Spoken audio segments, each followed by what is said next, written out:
On va reprendre un instant le mythe de Narcisse et Écho pour avoir une explication un peu plus précise de ce qui m'a amené à peindre avec cette représentation ce mythe de Narcisse et Écho.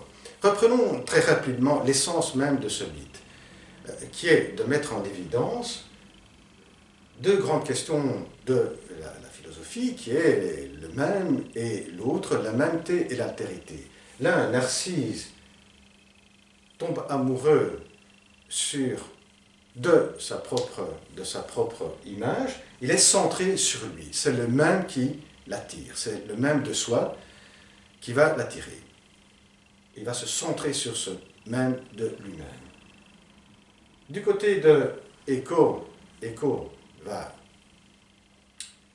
se centrer excessivement de l'autre, elle est dépendante de l'autre parce qu'elle ne peut pas prendre elle-même la parole, elle peut seulement refléter, peut seulement répéter les derniers mots de ce que l'autre a dit. Et donc il y a une dépendance de l'autre, l'altérité dans son excès.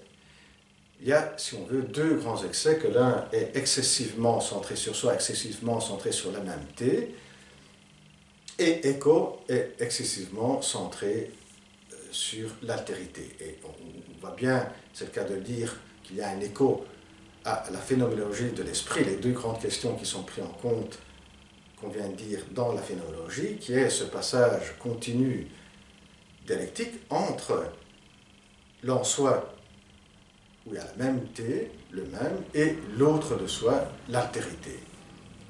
Et c'est à partir du moment où il y a, et cela c'était aussi le cas dans la phénoménologie de l'esprit, c'est quand on est prisonnier de l'en-soi qu'on s'engage vers une voie mortifère. Narcisse, qui reste prisonnier de sa mêmeté, de son image, mourra à cause de cela. Et Écho, qui va rester prisonnière de l'altérité de l'autre, perdra son corps.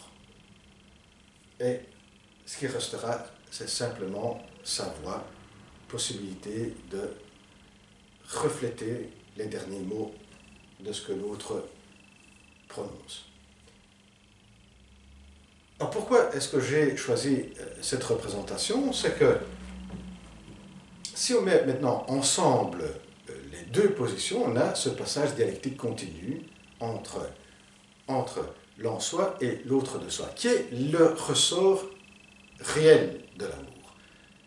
Reprenons alors, dans ce cas-ci, ces phases essentielles, ces moments essentiels de l'amour, qui est qu'on ne peut pas aimer l'autre si on ne s'aime pas.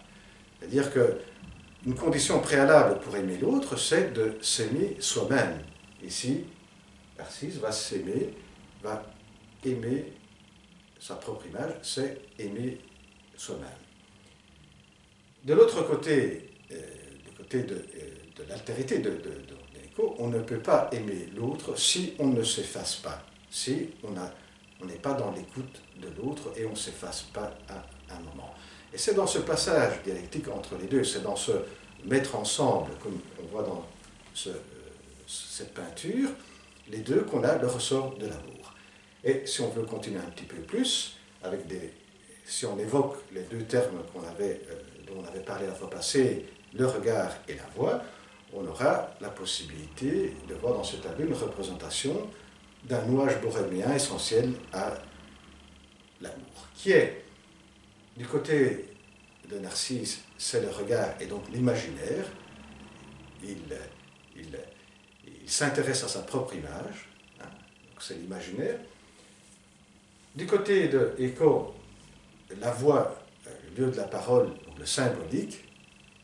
Et ce qui est le troisième nœud qui permet le nouage, c'est l'être ensemble, c'est l'acte d'amour des deux corps qui sont là réunis. Eh bien voilà, à la prochaine vidéo, au revoir.